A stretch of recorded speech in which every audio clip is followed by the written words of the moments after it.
আজ 12 রবিউল আওয়াল, পবিত্র ঈদে মিলাদুন্নবী সাল্লাল্লাহু আলাইহি সাল্লাম। মানবজাতির শিরোমণি মহানবী হজরত মুহাম্মদ সাল্লাল্লাহু আলাইহি সাল্লামের জন্ম ও ওফাতের স্মৃতি বিজড়িত দিনটি সারা দেশে যথাযোগ্য ধর্মীয় মর্যাদা ও ভাবগাম্ভীর্যের মধ্য দিয়ে পালিত হচ্ছে। 570 খ্রিস্টাব্দের এই দিনে আরবের মক্কা নগরীর বিখ্যাত কুরাইশ বংশে জন্মগ্রহণ করেন মহানবী হজরত মুহাম্মদ সাল্লাল্লাহু আলাইহি সাল্লাম। 632 খ্রিস্টাব্দের একই দিনে 63 বছর বয়সে তিনি ওফাত লাভ করেন। ধর্মপ্রাণ মুসলমানরা দিনটিকে ঈদে মিলাদুন্নবী বা সিরাতুন্নবী সাল্লাল্লাহু আলাইহি সাল্লাম হিসেবে পালন করেন। দিনটি উপলক্ষে দেশের মুসলমানরা কোরআন তেলাওয়াত, দরুদ পাঠ, দান খয়রাত ও নফল ইবাদতের মধ্য দিয়ে দিনটি অতিবাহিত করছেন।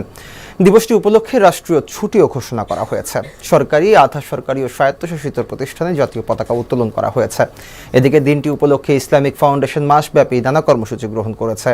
বায়তুল মুকাররম জাতীয় মসজিদে ওয়াজ মাহফিলের পাশাপাশি পুরো মাস জুড়ে ইসলামী বইমেলা ও ক্যালিগ্রাফি প্রদর্শনীর আয়োজন করা হয়েছে। আগামী 8 সেপ্টেম্বর পর্যন্ত চলবে এসব কর্মসূচি।